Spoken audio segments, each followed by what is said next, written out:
Que tu palabra sea nuestro alimento, que tú seas con nosotros este día. Gracias por el descanso que nos has dado. Gracias porque hemos podido conectarnos primero contigo y luego así todos juntos, unánimes. Allí tú derramas el Espíritu Santo en cada uno de nosotros.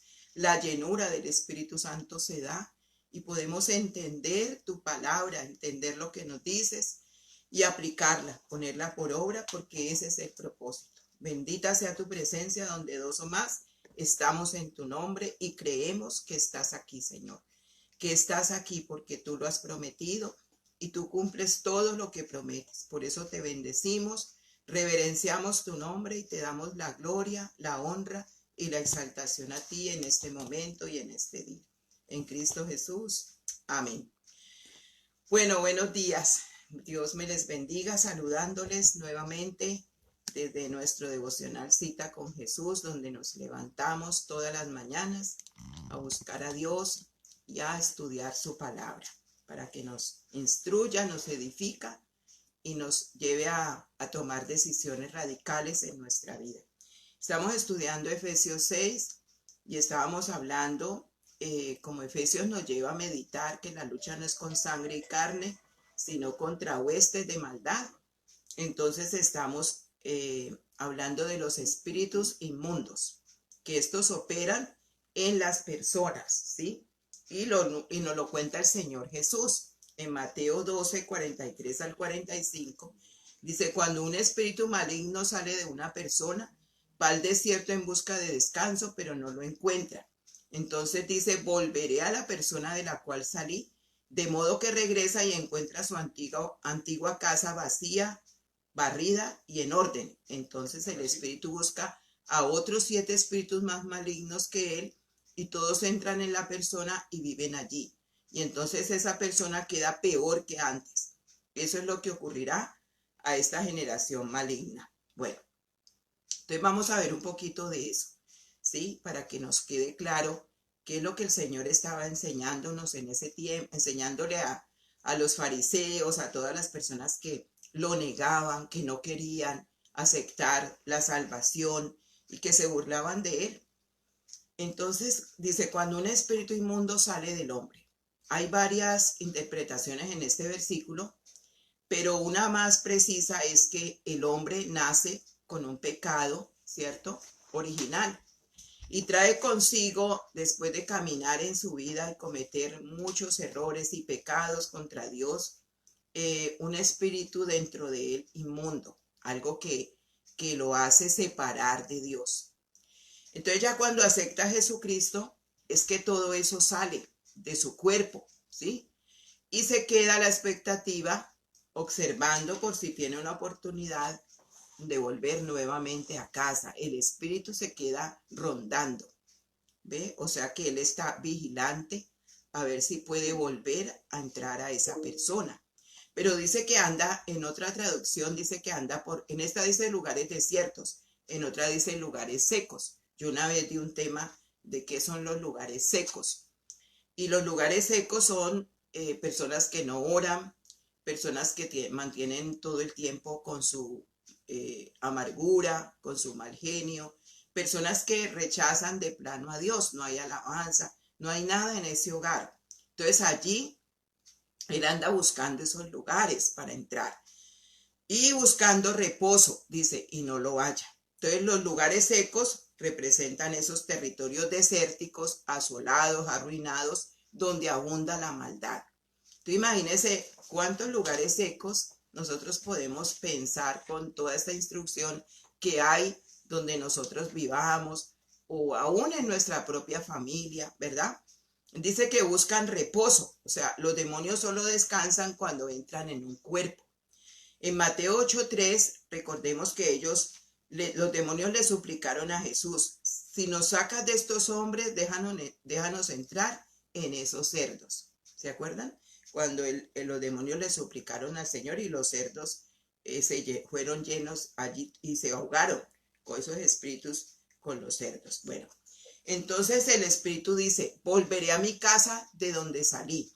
O sea que los demonios consideran su propiedad, su casa, los cuerpos, en los que viven llenos de pecados, los cuales los pueden dominar para hacer sus perversidades y sentirse a gusto.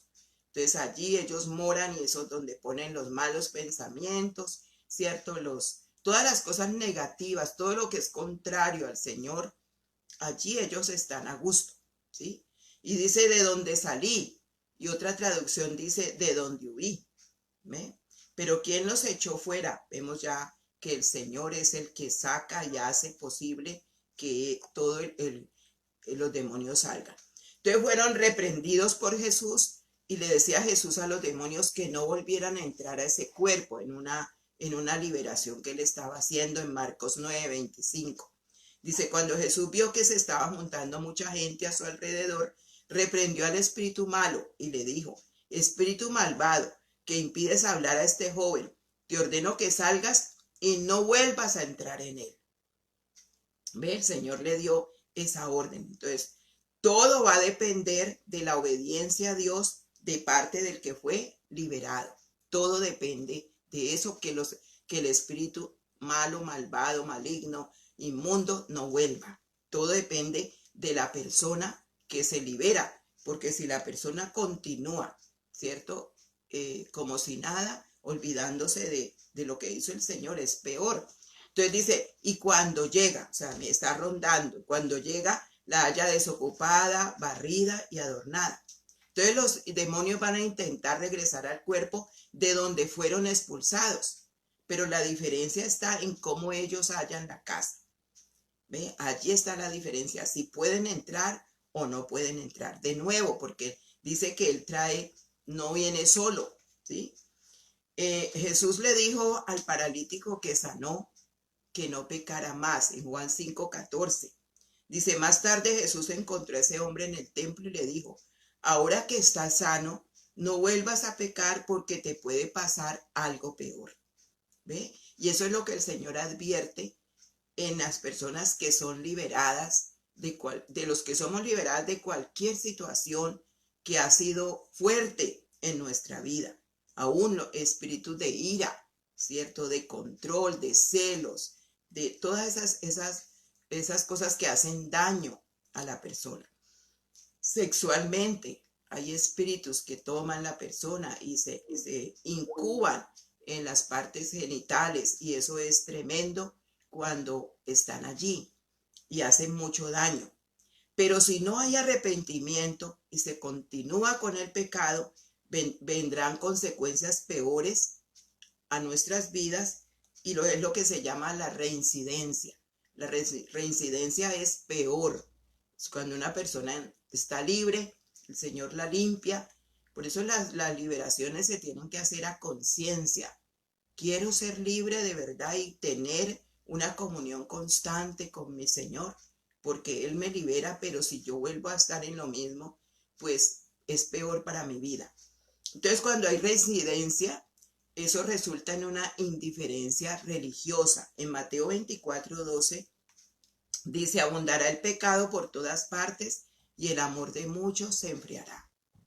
Bueno, este es un tiempo peligroso porque hay tanto pecado que puede ocurrir en las personas, esa indiferencia religiosa, y eso hace que reincida en su vida anterior y va a ser peor. Entonces la persona deja de orar, deja de buscar al Señor, deja de congregarse y esa casa está barrida, adornada, o sea, el Espíritu Santo comienza a apagarse, ¿sí? Eso es lo que pasa también.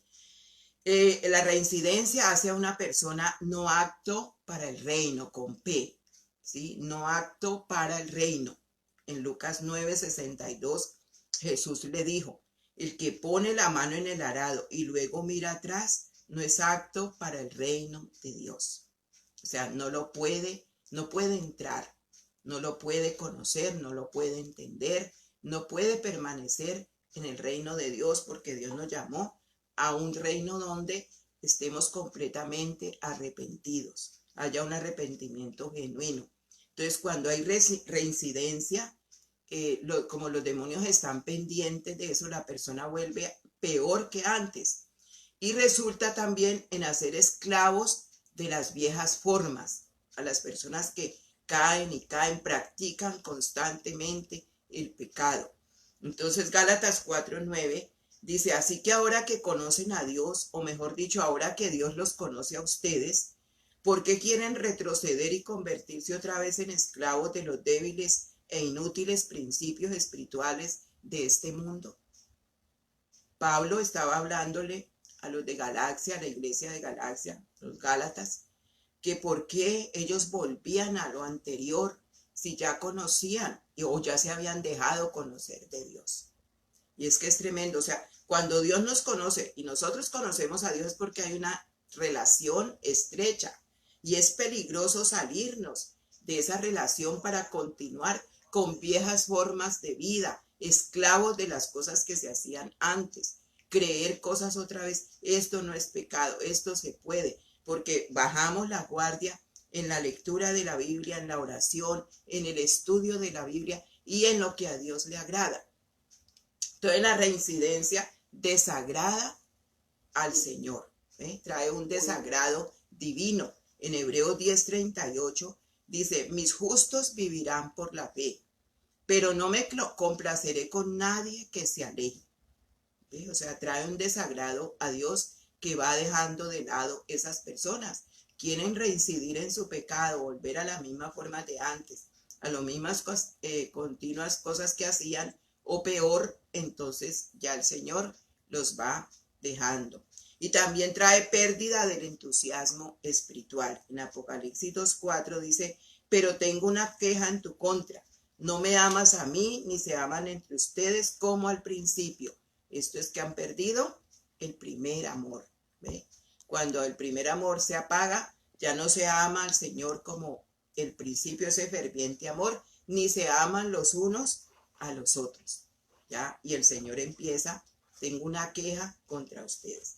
Entonces los demonios van a intentar regresar cuando la casa está desocupada y representa un hombre vacío, un hombre donde el Espíritu Santo se ha apagado o nunca lo dejó, no dejó que el Espíritu Santo tomara su sitio, su posesión, y si lleva una vida de desobediencia, ¿sí? Al no someterse a la palabra de Dios y luego de ser liberado, no ora, no busca, no se congrega o de vez en cuando lo hace. Entonces, ¿cómo la encuentra? Barrida, porque está limpio totalmente su cuerpo, pero está sin nada. La encuentra vacía, por eso dice barrida, adornada y desocupada. 3 acciones donde el enemigo encuentra para volver porque no hay nada, ¿sí? Y es peligroso tener un corazón vacío. Debemos desear la plenitud espiritual que satisface las más profundas necesidades. Óigalo bien. Cuando usted está pleno espiritualmente, usted va a estar satisfecho en todo, porque es que el Espíritu es el que gobierna, debe gobernar nuestra alma y nuestro cuerpo. Y cuando todo está satisfecho en el Espíritu, en la parte espiritual, todo lo demás, ¿cierto?, viene por añadidura. Entonces debemos desear esa plenitud. Después hablamos de esa plenitud. Entonces dice, va y toma consigo otros 7 espíritus peores que él, y entrados moran allí. Entonces imagínese cuando el demonio vuelve a su casa, que él llama su casa, y la encuentra así vacía. Entonces ahora está más confiado de que puede permanecer allí porque la considera suya. Y si una persona es liberada, ¿cierto?, de demonios, todos los que sean, y no se arrepiente y no se somete a la palabra de Dios, va a caer nuevamente en una cautividad muy mal. Y su estado será peor porque entrarán a su cuerpo demonios mucho más malignos, dice la palabra, que el que estaba haciéndose dueño de su casa. Y la persona vuelve a ser, por eso es que usted mira y dice, pero este volvió peor que antes. Claro que sí. Y si aún es en el carácter que no se deja controlar por el Espíritu Santo, peor, ¿sí? La persona se vuelve más irascible, más grosera, todo, porque allí está el espíritu operando, el maligno. Dice, y el postrer estado de aquel hombre viene a ser peor que el primero, ¿sí? Entonces, el estado de un hombre cautivo por segunda vez por aquellos demonios viene a ser peor. ¿Por qué? Porque tiene mayor cantidad de demonios para ser dominado, subyugado, para que siga haciendo el mal, para que siga teniendo pensamientos peores que antes, ¿sí? Y así también entonces dice, acontecerá a esta mala generación.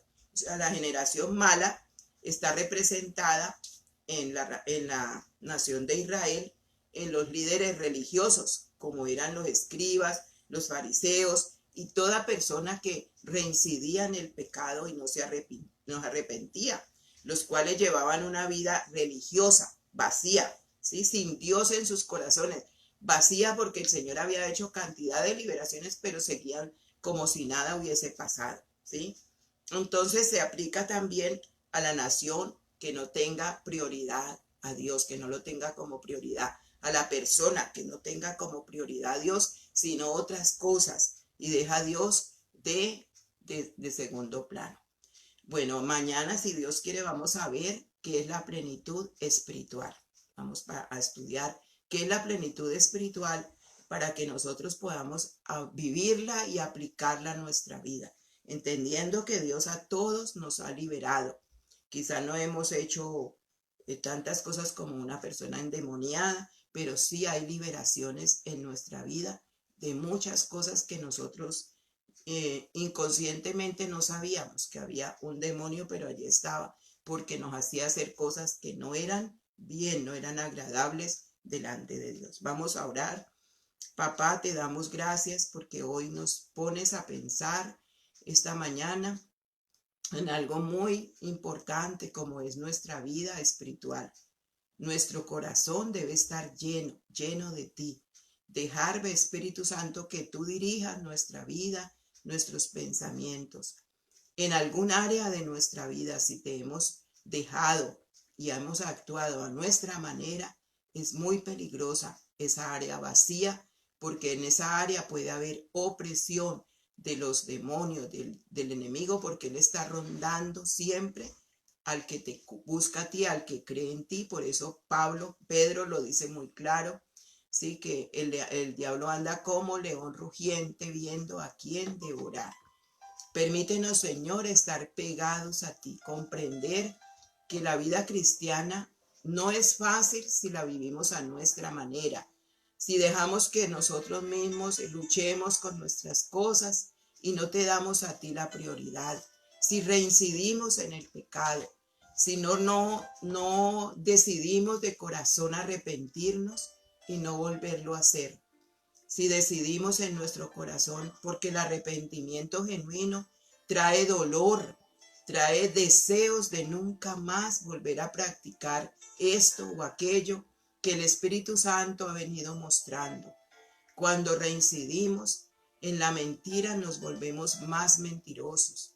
Peor, porque ahí sí no va a haber nada que nos ayude hasta que de verdad reconozcamos, lloremos, como dice Joel, con ayuno, lloro y lamento por nuestro pecado, por todo lo que hacemos delante de Dios que no le agrada.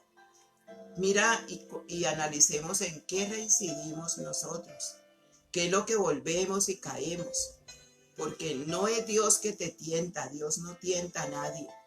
No es Dios que te dice que hagas esto o aquello malo, porque en Dios no hay maldad. Dios es santo. Por eso, ¿qué visión tenemos de Dios como papá?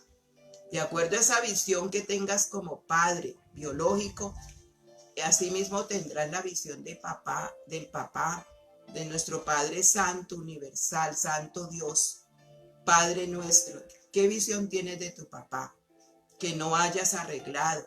Aún piensas que porque es tu papá que te consiente todas las cosas, de pronto piensas que papá Dios te tiene que consentir a ti todas las cosas que tú quieres. Y eso no es así. Hay padres que consienten a sus hijos todas las cosas y piensan que los hijos piensan que Dios Padre tiene que ser así, que tiene que consentir todo, y si no se enojan, le reclaman y entonces reinciden en pecados que Dios quiere que no se hagan más, que se arrepienta cada uno en su corazón.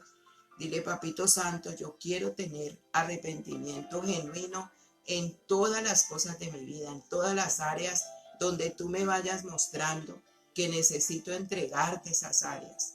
Entrégale al Señor esta mañana esas áreas en las cuales tú has manejado a tu manera, donde no le has entregado ese corazón completamente. Cuando Él dice, dame, hijo mío, hija mía, tu corazón y miren tus ojos por mis caminos. Dale ese corazón al Señor completamente. No guardes nada para ti. Comprométete a estudiar su palabra, a estar completamente entregado y entregada a Él, porque entonces Él hará ese vallado de protección alrededor de tu vida y el enemigo no podrá hacerte daño. Espíritu Santo, gracias, porque nos muestras una verdad en nuestra vida. ¿Cuántas personas reinciden y por eso no salen de sus situaciones? Ayúdanos, Señor, ayúdanos a este día a obedecerte en todo, no en algunas áreas, en todo, porque tú quieres el bien para nuestra vida, pues nos creaste para depender 100% de ti, no de lo que dicen las personas, no de lo que hablan las noticias, no de lo que me enseñan mis abuelos que no te conocen, no de lo que me enseñan mis padres de pronto también que están muy alejados de ti, o mi familia alejada de ti. Señor, es lo que dice tu palabra. Ayúdame, Señor, y gracias por este nuevo día. Gracias por esta mañana que me has regalado. Gracias porque pudimos acercarnos a ti y escuchar hoy tu voz. Y gracias por el alimento espiritual que a vida eterna nos lleva. Continúa con nosotros en este día, sanando, liberando, haciendo tu obra en cada corazón, en cada hogar.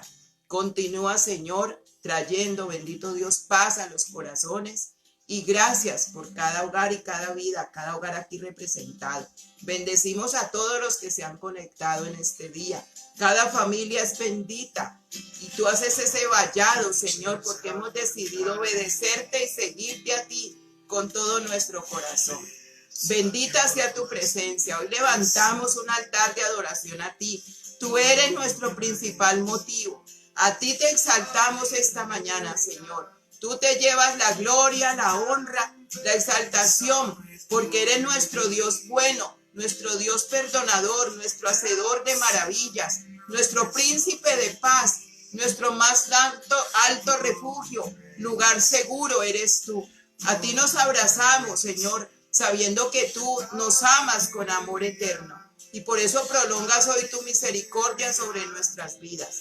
Benditos sean todos aquellos que hoy decidieron seguirte y estar contigo. Bendita sea cada hogar, bendita sea cada familia, Señor. Bendito seas tú en medio de ellos. Te alabamos y te bendecimos, Señor, en Cristo Jesús. Amén. Amén, amén. Dios me les bendiga. Nos vemos esta tarde en el estudio.